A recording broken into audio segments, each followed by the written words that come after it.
XTCG Kingdom here, bringing you my Royal Flush deck, a Emerald and Amber deck mixed together, just to destroy your opponent's hand and kill them before they have a chance to play anything.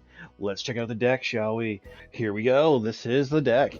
Your primary and only saving grace is Bucky the Squirrel. He is the most important part in this entire deck. Next to Prince John. I highly recommend getting the Bucky combo out, where you have at least 2 or 3 of them out before you start dropping any Floodborns. You are trying to establish a good field presence with your Buckies, and then drop Floodborns, anyone at all, to start ripping your opponent's hand apart. If you don't get Buckies, definitely go for the old school Prince John plays.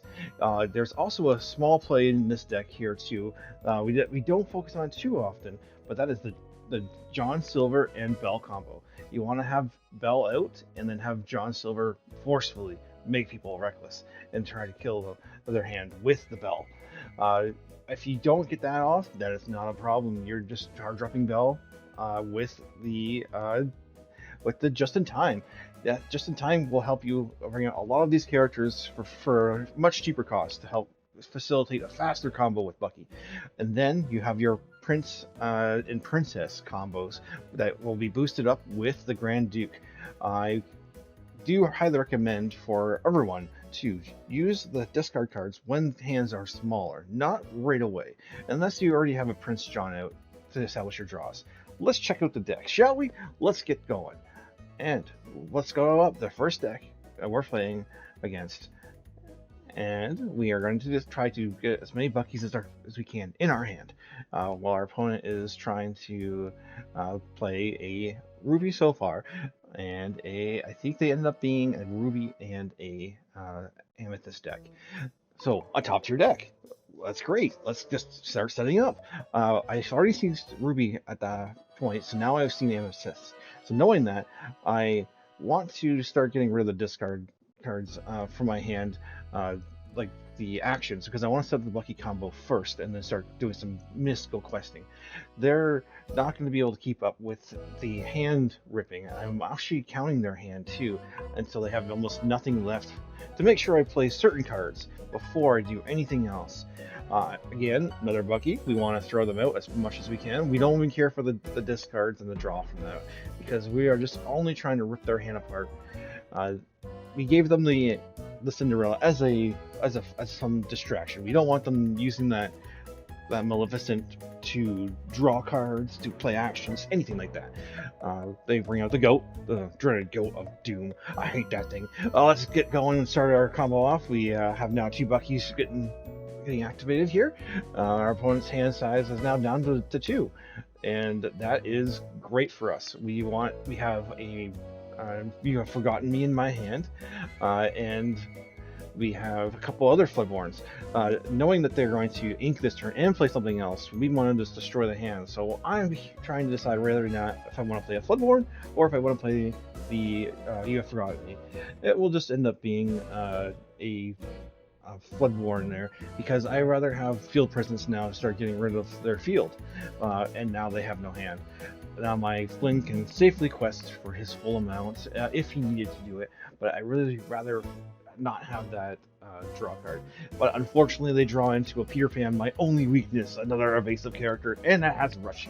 So knowing that, I just start the quest and try to make things stronger for no apparent reason, and keep at least one more discard card from my hand. I am just trying to, at this point, quest and keep distractions going up, because I don't like that Peter Pan being able to really just get rid of anything I have. I'm keeping the You Have Forgotten Me in my hand, because I know that he's going to try drawing 2 cards with his Dinner Bell, and then I want to get rid of them. So John Silver making him reckless, and making it so that it's going to be hard for him to quest and then keep a couple turns for myself. He does do the Dinner Bell, and then now I know he's going to play something out, and now I would rather remove his hand again. He's been playing off the top of his deck the whole time, while I am making sure that he is not getting anything off at all. I check the graveyard to see if what he discards, because I do want to keep knowing what he does throw out. And then I just start proceeding to quest and get random stuff. You see I'm almost halfway there for the questing portion. He gets another Peter Pan, which is not great for me, especially since I have that Flynn Rider in hand and I want to just close out the game with it. But that Peter Pan, being able to check into him is not fun at all. I now just start questing and try to just outpace him. I'm trying to make him use up the Peter Pan as fast as possible, so I just have to bring out the Flynn Rider and hope for the best. I'm just trying to quest and make him reckless. He tries to get more off, and then he can't do much from this point on. He now finds out that I have enough on board to just win. So he's trying his best to get some more draws to make my Flynn Rider have less, and knowing this, I am trying to just. I draw a card off the top of my deck that lets me just empty his hand out, and he concedes. Next game, we are trying to go first here, and I don't have any Bucky plays, so I switched the strategy over to the Prince John. The Prince John normal discard engine part. I'm trying to debate whether or not I wanted to keep just getting rid of some more of the discard cards, but I'd rather play on curve instead of playing a turn 1, turn 2, and turn 3 play, just so I can start getting draws off. I now see that we're facing off against a steel deck. Steel decks are one of the deck's biggest weaknesses because they can outdo all the work you do on making your board bigger and the non-targeting actions. So I want to just drop a bunch of the Princess engine as fast as I can, and the Princess engine, where all I'm trying to do is establish a field and make them trade off their stuff. I'm getting rid of anything that's not going to be useful in the first little bit here, and one of my little rules here of not using the discard cards as soon as possible, I need to break because I have to start getting some draws off. So I start removing his hand and getting free draws. And with that, I get a Bucky, and that's what I'm looking for, is the Bucky the Squirrel. I do not want to ink anything here because I don't want the Bucky gone. I'd rather just wait a turn and bring out the Bucky, because he will start forcibly removing my opponent's hand. The Fairy Godmother there is making it really hard for me to keep hand control, because every time he plays a fun board, he'll gain a new card. I drop a Bucky, and I do a shift of my Flynn just to start ripping the hand out, start getting more. I have 3 Flynns in hand, so this is unfortunately for me a hard thing to deal with. So what I'm trying to do right now is decide if I want to do any kind of special plays. He has 6 cards in hand right now. I know it's a little cut off, but he does have 6 cards in hand. You can definitely tell that by my Flynns. -6 on it. He starts inking stuff, and I'm waiting for him to start removing stuff from his hand himself. So this guy tends to. I did quest with his Fairy Godmother, and I decided to take that action note instead of having to fight it. And then I ink a Queen. I am now going to, just in time, a Flynn to rip another card out of the hand, then draw a card, and then I'm going to do a silly play, which is shift on top of another Flynn just to get another Bucky shot and another draw. I wanted the hand, my opponent's hand, smaller, so that's what I prioritized on right now. And right now, I just wanted to keep removing his hand instead of questing as hard as I can. Those 2 Jafars will keep letting him draw, so I needed to be careful with that. This was the one card I was most afraid of, and that was the Tinkerbell, because Tinkerbell can hit a bunch of my characters without having to target it. But now I have nothing on the field that I have to worry about besides Bucky. So now it turns into a war of attrition on my 2 Flynns, and hopefully try keeping him off the direct damage stuff that Steel has. So empty his hand out, safely quest for the max amount my Flynns can do, and then keep going.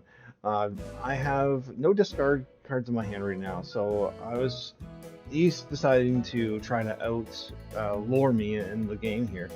Doesn't realize I have game on board now, and just decides to quest, and then I draw. He says, "Well played," and that is it from the game. I just quest, and that is done. Next game. All right, let's start this next game here. We're playing again on a no Bucky hand, which is unfortunate again. So I'm deciding just to do a normal way of playing the game. Turn 1, turn 2, turn 3, so forth place, which I do recommend when you do have your hand and you do look for what you're going to do for your first turn.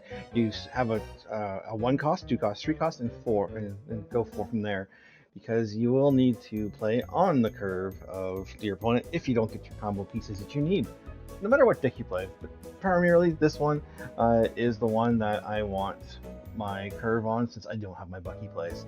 I am just looking to just establish as many field presence as possible and just quest as fast as I can. I don't need the like the Cinderella, because I don't have any songs in hand. She was there just to sing some of the discard songs that I am not using right now. So I'm just going to keep questing with Flynn's until I get where I need to be. Knowing that this is a Steel and Sapphire deck, I need to be careful of their removal, because I don't want to lose all my guys in one shot, and I don't want to possibly lose something that will be a combo piece later on. So I'm holding back a bit here just to see what my opponent can do. They have got a lot of popsicles out, and they have a good fishbowl, so they can ink as many cards as they want and then start controlling the board if they have their cards are needed. I am worried about a what's it called? Why is it big? It's blank on me right now. The grab your swords. So, yeah, grab your swords can devastate my board very easily. So knowing this, I am trying to quest as fast as possible here before my board gets destroyed, and I know it will be pretty soon. My Simba is my saving grace in this turn because of that Captain Hook. Captain Hook's biggest weakness: any 2-cost characters that they have to fight into. They bring out a Aurora, and then she, I believe, sings. Yep, there's the card. The grab your swords. I lose nearly all my board, but I think I am about to trade in my Flynn Rider into the Aurora, because I do not want to keep that Aurora on board. As soon as I get my heals off, I will choose the Queen so I can get some more use out of her before she ends up being taken out. I will now just destroy the Aurora and continue playing the game while my opponent keeps trying to figure out how to keep up with my board presence here. They end up just straight up killing her, wasting a bunch of their ink on a kill action, and I don't mind. I can just keep going, and I got a You Have Forgotten Me, removing their entire hand, so they can't play at all. So now I am just going to keep questing until they give up. They don't give up, though. They keep trying to play, and then they're like, oh no, I'm done. Alright. And then we move on to our last game for the video. Here you get a good combination of the Floodborns and the discard engine that I'm looking to play, but no Buckies. That's unfortunate. I really like the Buckies to play off a hand like this. So I end up just doing the Flynn combo again, and then just trying to play off the curve. I have the Belle for a backup plan. When she comes out, she becomes the #1 target for every remove action in the game, or a way that does not involve attacking. So I'm not focused on bringing her out or bringing too much discard. I don't need my protection. The guy that did not play any characters out, so I will start removing some of his hand and then getting some free draws. I try to do look in the discard list to see what my opponent was playing his first second color, because it was not revealed to me. and they're playing Steel Emerald. It's their version of discard, most likely. I prefer myself the Amber and Emerald discard, as it is, I feel, one of the better engines for discarding cards. You don't get the destruction of the field, but you get more hand control with it, and that's why I like it. I do recommend both versions of the deck. They are both really good, but this one here is the one I like the most. We get a Tinkerbell, and I immediately am like, dang, there is my out to Flynn if I choose to go into it. And I do not care for the Cheshire Cat. I have more questing on board than their characters. I know that the Tinkerbell is a nuisance and a half, but I'm just going to keep flooding the board with characters and keep questing faster and faster, faster. They have 3 cards in hand after this point, and I'm trying to look for a discard and outlet here because I would really like my hand destruction to be up there, so I can start hard dropping these the Bell and the Flint. I get my Prince John, and I decide to just shift and bring out the Prince John in the hopes of still having more discard draws. My opponent's starting to make use of the beast pretty well, and my Flynn is becoming obsolete real fast. I'm waiting for my opponent to choose that action. I'm most likely going to be playing a card and inking a card, and if I get off the top of my deck anything that's discard, my Flynn will be back online. They do that, and then I wait for them to attack into my Flynn, which they did not do. Like the actual like the evasive Flynn. They instead just go for my other Flynn that makes them discard card and me draw card. So kind of foolish of them. I just remove their hand and then win from here because my Flynn shifted Flynn is now at full power, and that's the deck. I hope you guys enjoy it. If you like it, like and subscribe, and I'll bring out more videos. Thank you. Bye.